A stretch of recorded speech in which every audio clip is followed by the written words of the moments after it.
My mom never knew about my $30,000 a month salary. My son told her.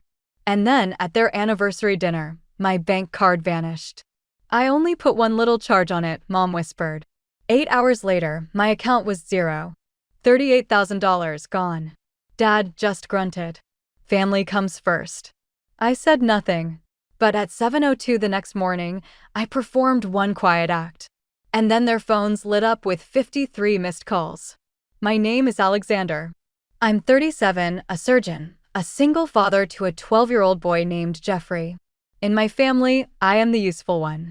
Not a star, not a disappointment, just the one who shows up, who helps, who signs, who pays, and who, above all, has learned to stay quiet.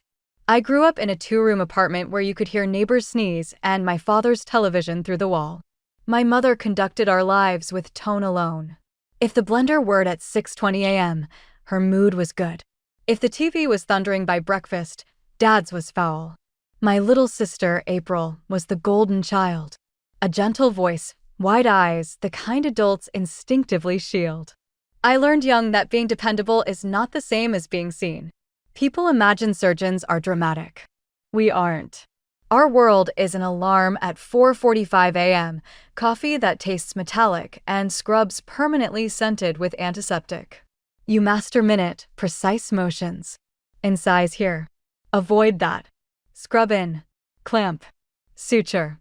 Chart. Your existence becomes a series of routines and silent judgments. Money. I do not discuss money. I got through on scholarships, slept in call rooms with my jacket for a pillow, and repaid every loan. I still keep the figures to myself. Not from shame. In my family, a number becomes an obligation. Reveal what you have and someone will need it. Claim you have not and you're branded ungrateful. So, I stayed silent. Even when the private clinic added me to the roster and my best month, with overtime and surgeries, neared $30,000, I only told Jeffrey I fix stomachs. My job is to come home intact. That's the whole of it. Jeffrey is a blunt kid with a roaring laugh and no talent for concealment. A good boy, just transparent. Mom adores that transparency. She leans in, eyes sweetly narrowed, and coaxes, "Tell me everything, sweetheart. Does your dad eat? Does he sleep? Does he keep secrets?" Jeffrey fidgets and scrambles for a new topic. We usually gathered for Saturday dinner. This occasion was their 40th anniversary. White linens, candlelight, waiters who swept away crumbs between courses, the whole uneasy feeling of wearing shoes on the wrong feet. We arrived at 7:08. Dad was on his second glass of wine. Mom glittered in her dress, smiling like a starlet at a premiere. April snapped flash photos as if we were departing for a distant war. "Family sticks together," Dad announced, clinking his glass against mine without a glance. Dinner was the usual script with updated lines. "Alexander, get your hair cut like that fellow on Channel 9. Alexander, learn to delegate. Alexander, don't wed yourself to your work." I chewed. I nodded. Jeffrey scrutinized the menu like a treasure map. The bill arrived in a slim, black folder, creased like a secret. I laid my card on top. The waiter vanished. Then Mom bent toward Jeffrey with that deceptively tender smile. "Your father is still underpaid at that hospital," she whispered. Jeffrey blinked. He shot me a look. "I don't know, Grandma. Money stuff confuses me. But what does he make?" Mom pressed softly, her gaze sliding to me. Roughly. Grandma won't breathe a word. Jeffrey flushed. "I saw a letter once. It said something like 30-something thousand. For a month, I think." April gasped, a perfect sitcom sound effect. Dad set his glass down with a sharp clink. 30, he repeated, savoring the word. "Interesting." Heat flooded my throat. "Jeffrey," I said, quiet. "You don't have to." "But it's family," Mom purred, tapping the leather folder. "Family, Alexander." Her fingers slipped beneath the cover, retrieved my card, and she winked. "I'm just tapping it for one tiny thing," she whispered. "A trifle. A bit of help for April. Family comes first." Dad snorted. "The surgeon can manage." Jeffrey wore a mask of guilt. I looked at my own hands and did what I always do, inhaled, counted to 3, and let the moment pass straight through me. No words. No fight. For the remaining time, we sang over dessert, forced more smiles for the camera. I kissed my parents goodbye in the parking lot. The first bank alert arrived at 12:11 a.m. Approved. I didn't know it then, but that soft whisper over a white tablecloth had become a fissure. And through it, everything, the money, the respect, the fragile illusion of devotion we called love, was about to drain away. I got home, tucked Jeffrey in, and watched the notifications appear on my screen, one after another, a slow, digital hemorrhage. I didn't respond. My father's toast echoed in my head, a punchline to a joke I was too old to find funny. Family comes first. I didn't answer. Not then. But the fracture didn't begin at that anniversary dinner. It started years earlier, with an invisible ledger of expectations no one ever wrote down because writing it down would have been unnecessary. I am the utility player. The one who changes tires, books flights, completes school forms, and negotiates with insurance agents. Alexander will figure it out. During my residency, I swallowed extra shifts to keep our lights on and our pantry from going empty. At home, I covered small expenses that, over the years, developed a sharp bite. Mom's gas bill is just for this month. Dad's cell phone plan is a strange one. The car insurance. I'll pay you back Friday, promise. Fridays arrived and departed, and those promises rolled away like glass marbles into shadowed corners, forgotten. It's a difficult dynamic to explain to anyone outside of it. When you are the quiet, reliable one, your family constructs a ladder on your spine and names the structure love. I bore the weight for years because that is what good sons do. And because I feared the label, selfish. April never encountered that word. April was special. Sensitive. She merely required a little assistance. We had a running joke that April could transmute a parking ticket into a distress signal. The system is so flawed, she'd sigh. And someone would settle it. Usually, that someone was me. She'd offer elegant, photogenic tears and apologies recited like verse, and the cycle would renew. Back then, I had no $30,000 monthly secret to keep. I had $2,300 in my checking account and a student loan whose statement could induce physical nausea. When the private clinic finally brought me on board and I glimpsed a sliver of financial daylight, I gave myself a command: become quieter. Become smaller. Save your breath. Money for a down payment. A trust for Jeffrey by 18. Repair the old Corolla and drive it into the ground. No social media reveals. No performances.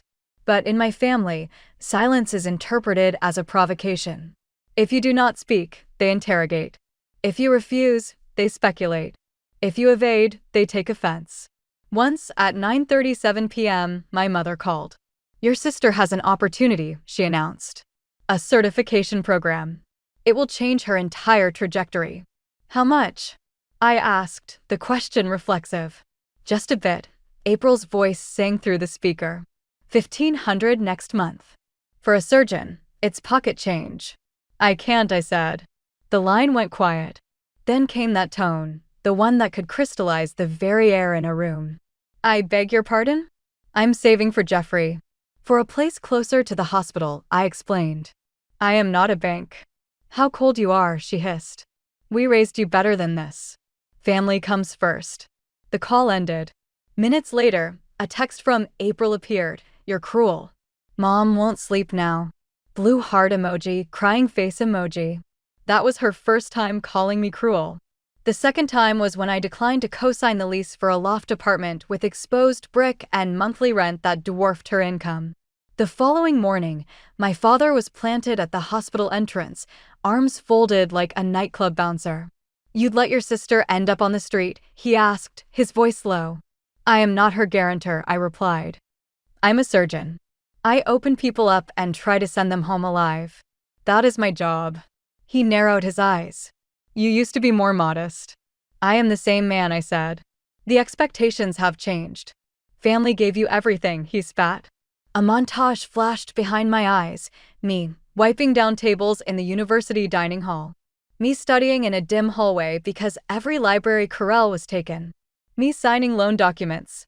Me selling my guitar to retire a debt that wasn't even originally mine. I stayed silent. Silence is my native tongue. April honed the art of gentle manipulation to a fine point. Just for today, Alexander. I'll repay you tomorrow. I swear. Send your account details. It's such a trivial sum. That trivial sum would materialize as $280, then $340, then $560. Individually, none of these amounts could break a man. But collectively, they impart a brutal lesson. People will perch on your shoulders indefinitely until the moment you finally choose to shrug. With Jeffrey, it is entirely different. Spending on him is never a question. Shoes for his growing, oddly shaped feet. Books that still carry the scent of fresh pulp and ink. Therapy sessions when he began to stutter, when he chewed his nails until they bled, a small, anxious rebellion against the long, waiting hours my schedule imposed on our evenings. Being his father is the sole invoice I settle with genuine warmth. Yet, I became diligent in insulating his boyhood from my family's inquisitive pull. My mother treats children like adorable audio recorders. What does your daddy do all day? Does he hide money in envelopes? Does he have a secret game account? But it was never a game. When my contract with the private clinic finally activated, I made a solemn pledge to be profoundly boring. I wanted the key to a modest apartment where I could actually rest between shifts. I wanted a savings account titled Jeffrey, 18. I wanted to cease mentally computing the cost per gallon every time I fueled the car. I desired no fanfare, no explanations.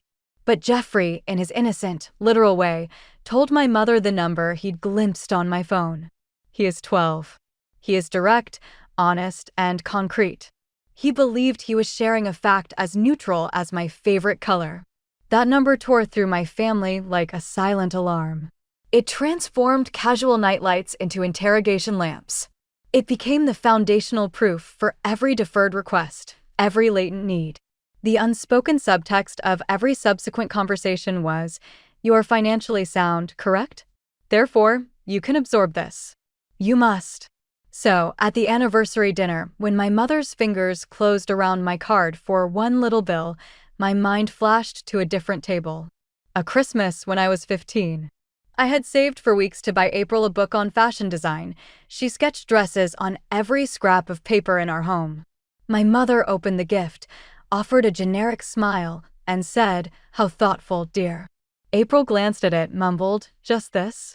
She didn't intend to eviscerate me, but the effect was the same. I swallowed the hurt and vowed never to let tears fall again in front of people who claimed to love me. Therefore, when the first bank alert arrived at 011 approved, I did what my training demands. I began a methodical count. 044 approved. 106 approved. 144 approved. 217 approved. This was not a robbery. It was a calculated bleed. A slow, persistent seep. Payments labeled help. Apple Cash transfers. Utility bills. Rent. All familiar beneficiaries, yet each one authorized by my signature, not my consent. At 3:32 a.m., I studied Jeffrey asleep in his bed. His lips were parted, his hair a chaotic swirl. He'd succumbed to exhaustion in the car, the seatbelt still strapped over his hoodie. In that moment, he appeared heartbreakingly small, too fragile to be thrust into the arena of adult financial negotiations. "I'm sorry about tonight," I whispered to his unconscious form. I did not mourn the money. I mourned my failure to protect him from questions whose implications he could not yet fathom. At 4:20 a.m., the family group chat ignited. "Mom, don't be dramatic. It's a minor charge. We'll sort it tomorrow. Family. April, thank you, thank you, thank you. I'll explain everything Monday. Love you. Dad, grow up." Family isn't a balance sheet. By 5:56 a.m., the projected account balance revealed not a zero, but a crater. Minus $38,000. If every pending transaction cleared, it would mirror the surgical nightmare of a wound dehiscence, the edges pulling apart to reveal a far deeper, more devastating void than the original incision. This was not an error. It was a deliberate extraction. I brushed my teeth under the bathroom's jaundiced light, which drains all color and life from a face. My hands were steady. I perform well under pressure. It is the single certainty I possess about myself. At 7:02 a.m., I resolved to execute one quiet, definitive act. No declarations, no conflict. One clean, terminal gesture. But not yet, I instructed myself. First, let them recite the word family like a magical incantation that authorizes withdrawals. Then act. At noon on Sunday, I drove to my parents' house. I had left Jeffrey at a friend's, a clean escape, no assignments, no collateral guilt. I didn't want him anywhere near the epicenter. My mother had transformed their kitchen table into a command post. Papers were fanned out as if she'd been strategizing since sunrise. Highlighters, printed emails, her smile stretched tight. Sit, she commanded, using the tone of a chief resident. My father crossed his arms and leaned back in his chair, a judge on his bench. April stood by the window, her face puffy from tears or exhaustion. The distinction was blurred. It was a mistake, April began, her voice frayed. I needed to cover one small thing, and then some fees just. Not fees, I interjected, my voice flat. Payments. To your creditors. Transfers to your account. Cash advances. All on my card. My mother raised a hand, the universal signal for order. Everyone, just settle. Alexander, no one is attacking you. We can review this like adults. She slid a printed spreadsheet toward me. Look, if you just trim some of your discretionary spending.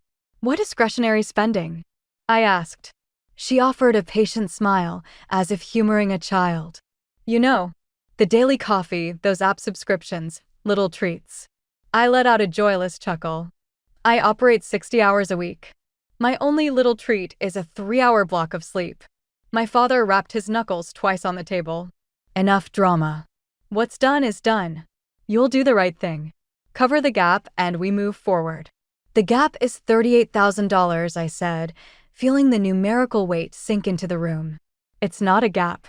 It's a canyon.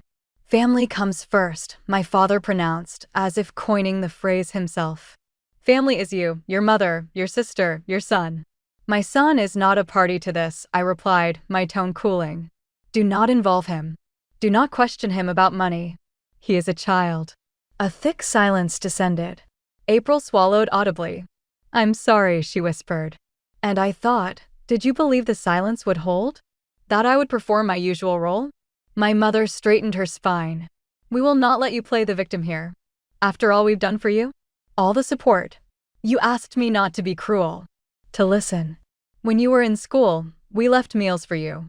We bought you that white coat for your graduation. We've babysat Jeffrey. You babysat him on 2 occasions, I corrected. And I repaid you for the coat in 3 separate payments. My father clicked his tongue. Ungrateful. April's voice grew thin, insubstantial. I'll be evicted. I don't know what to do. I looked at her then, and for a fleeting second, the decades collapsed. It was 7-year-old April, her foot in my lap, trusting me to extract a deep splinter with a flashlight and tweezers. I trust you, she'd whispered, like it was our secret. The old reflex to fix, to rescue, twitched inside me. My mother sensed the shift and moved. Alexander, you'll cover this. We'll work out a repayment plan. We're a team. I drew a slow breath. I looked down at my hands, the same instruments that in size. Suture and heal, which sometimes tremble only at certain words. I spoke as I do when delivering a terminal prognosis to a family that needs absolute clarity. No. The atmosphere in the room solidified, as if a vacuum seal had engaged. What did you say? My father asked, each word measured. I said no. I will no longer cover debts that are not my own. I will not permit my cards to be used. And I will not allow Jeffrey to be questioned about my finances. My mother released a short, sharp laugh. You're being theatrical. It was a family loan. It was not a mutual agreement, I said. It was exploitation. You watch your language, my father growled. Not under this roof. Under this roof, I said, boundaries have always been treated as a polite suggestion. A sob broke from April. If you don't help me, I'll have nowhere to go. I kept my eyes on my parents. You can stay with me for 2 weeks. I will help you draft a realistic budget. We will call your landlord together. I will drive you to job interviews. I will not abandon you as a person. But my line of credit is closed. My father leaned back, a smirk twisting his features. You call that support? What sort of surgeon are you? All technique, no compassion. I am a father, I said. That comes first. My mother pursed her lips, her eyes glinting. You should examine your own heart. It's turned bitter. I held her gaze and finally gave voice to the phrase that had been crystallizing within me since midnight. This isn't about bitterness or revenge. It's about completion. I did not raise my voice. I did not gesture. I simply let the statement exist in the space between us. My father stood and performed his classic maneuver, the one he'd used since I was a boy. He turned his back, declaring the discussion terminated by his own fiat. You think you're in charge now? In this family, I have the final word. Family comes first. Excellent, I said, rising to my feet. Then let's begin there. As of now, my family consists of Jeffrey and myself. My mother followed me to the front door, her spreadsheet crumpled in her clenched hand. Don't make a decision you'll live to regret. You'll see things clearer in the morning. No, I said, the words simple and final. I won't. Your sister needs you. My sister needs to learn what a boundary is. Alex, please, April whimpered from behind her, using the childhood nickname. It hooked into a deep, tender part of my history. I froze. I love you, April, I said, meeting her watery gaze. That is precisely why the answer is no. I closed the door. Not a slam, but a firm, definitive click of the latch engaging. At 7:20 p.m., back in my own kitchen, I performed the quiet, surgical act.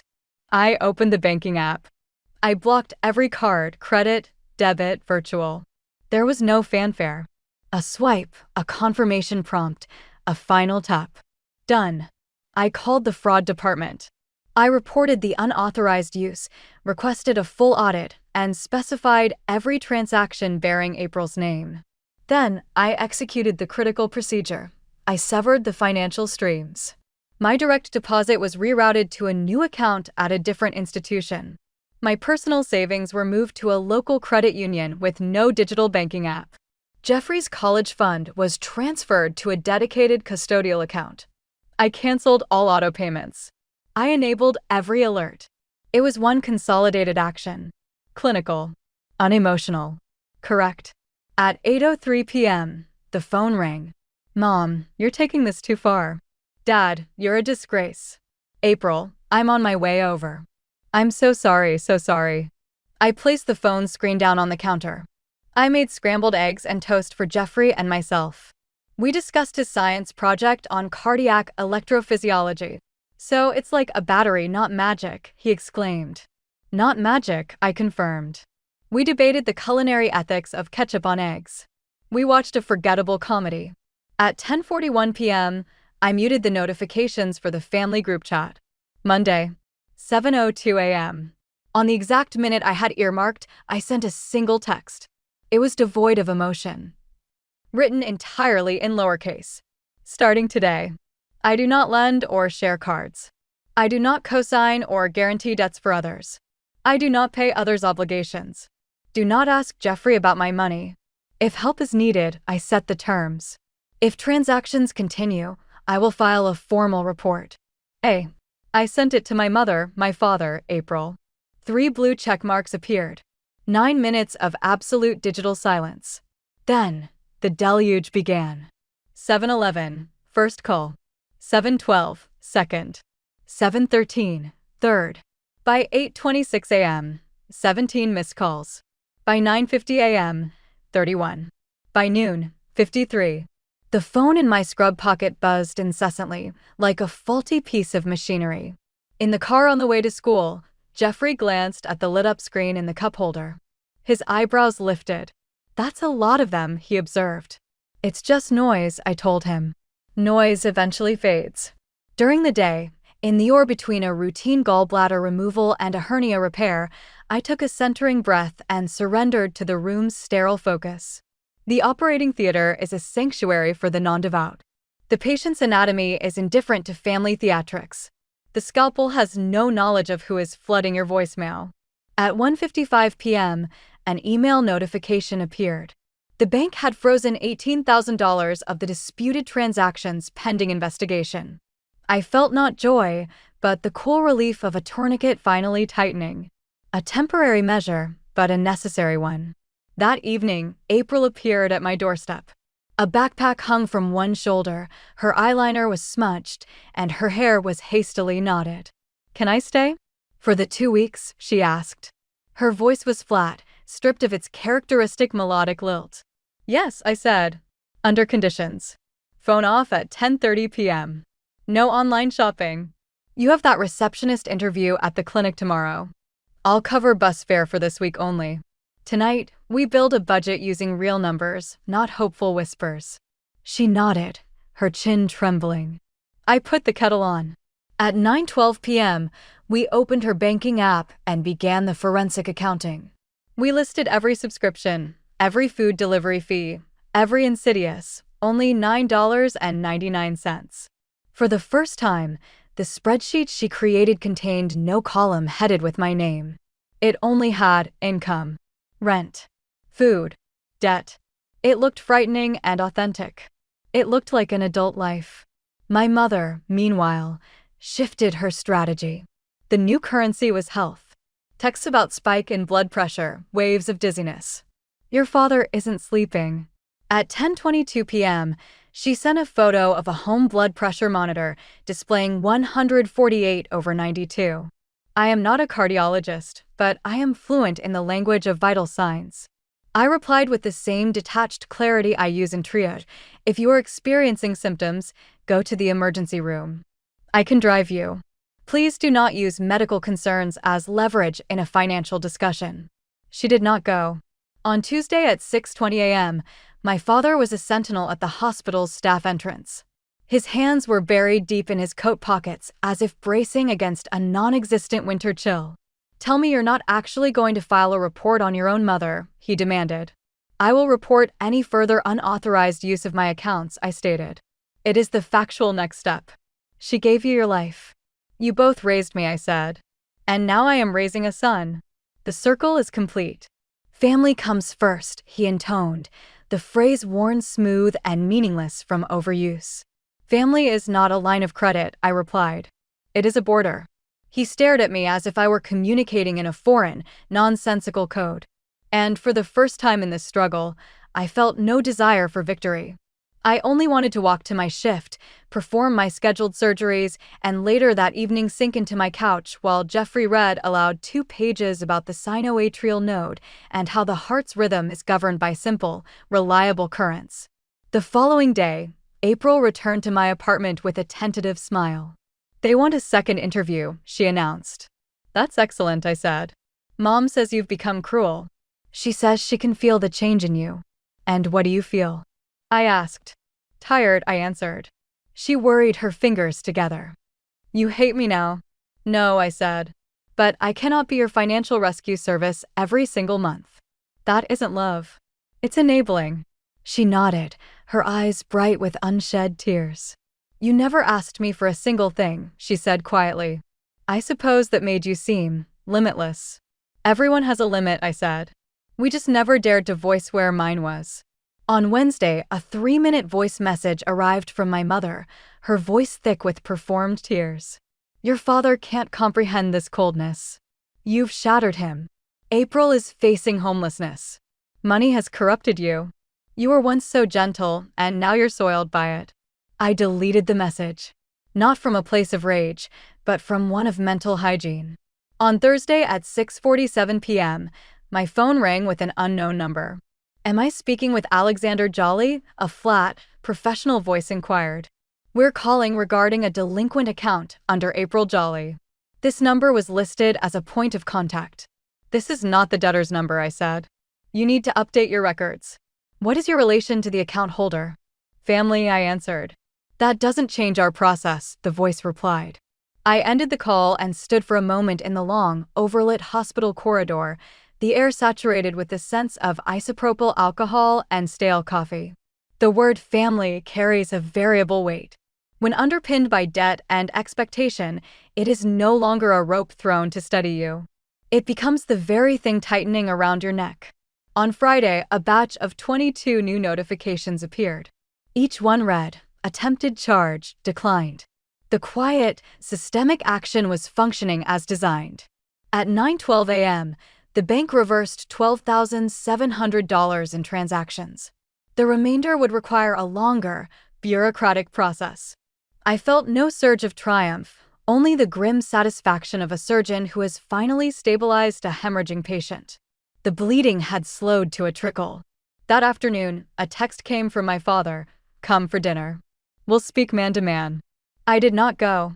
I formed patties from ground beef and cooked them in my own kitchen. April, with a newfound solemnity, laid out the plates and utensils as if performing a ritual. During the meal, Jeffrey posed a question around a mouthful of food. What does "family comes first" actually mean? I finished chewing. At its best, it means we prioritize each other's well-being, I said. But it should never mean we are entitled to what belongs to each other. How do you know which is which? Boundaries, I replied. It's the same reason I say no video games after 10, even when you deploy the full puppy dog eye arsenal. Oh, he said, comprehension dawning. Because the rule is the caring part. Exactly. I glanced at April. She was studying her plate as if the answer were written in the pattern of the glaze. Over the weekend, my mother posted a photograph on social media, her hand resting atop my father's. The caption read, 40 years of love. Family is everything. A stream of heart emojis and congratulatory comments flowed in from relatives and friends. None of those well-wishers had witnessed the digital alerts bleeding across my phone screen at 2:17 a.m. Social media is the hospital hallway after the crisis has passed, all signs of the struggle sanitized and hidden from view. On Sunday at 7:04 p.m., I sent a final message to the family group chat. I love you. If you wish to talk, meet me at my house next Sunday at 5 p.m. Jeffrey will be there. No raised voices.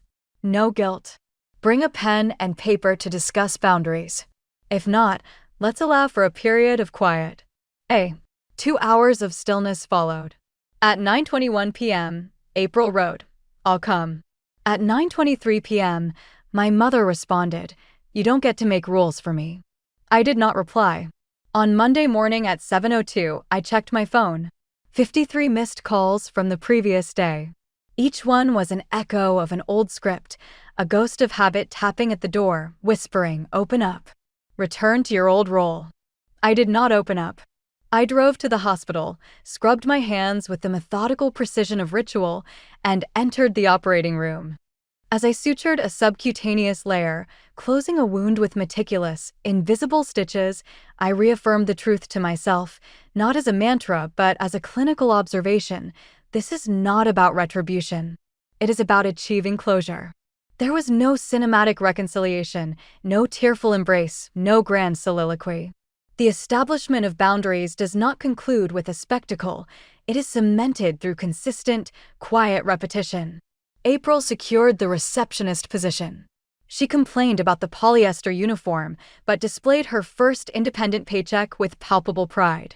Within 6 weeks, she relocated to a small studio apartment whose rent matched her actual income. Occasionally, she texts me a screenshot of her monthly budget at midnight. I reply the next morning with a single word, "Good." My mother still sends messages about phantom ailments when she seeks engagement. I answer strictly as a clinician. If symptoms persist, please visit an urgent care facility. She has not attempted to access my accounts again. Our conversations are now limited to Jeffrey's school projects and the health of her spider plants. The connection is more attenuated, but it is no longer toxic. My father maintains a cordial distance. On one occasion, he stated, "Family comes first." I replied, "Exactly." He did not press the point further. The bank recovered a portion of the funds. Not the full sum, but a significant restitution. The most profound victory, however, is the silence. The cessation of the late-night calls, the urgent, guilt-laden paragraphs, the constant background hum of obligation. My home has become an environment where one can simply breathe. Jeffrey still occasionally overshares. I let him. He once informed his teacher, "My dad's job is to sew people back together." But he also created a crayon drawing of the two of us holding an enormous, Old-fashioned key. He labeled it. This is a boundary. It is fastened to our refrigerator door. I once believed love was demonstrated through fiscal responsibility by quietly settling the bills. I now understand love as the mutual recognition of where the table ends and where personal sovereignty begins. If you require the validation, here it is: you are permitted to cease being the utility when that utility consumes you. You may define your family as those who love you without demanding continual evidence. I remain Alexander, a surgeon, a father, a man of few words who, at last, sleeps through the night. I no longer hand over my credit card. I refuse to cosign. I do not justify my earnings through the innocent testimony of my child. I still answer the call when genuine help is requested, but I can now distinguish it from manipulation. I still offer support, but strictly on my own terms. A.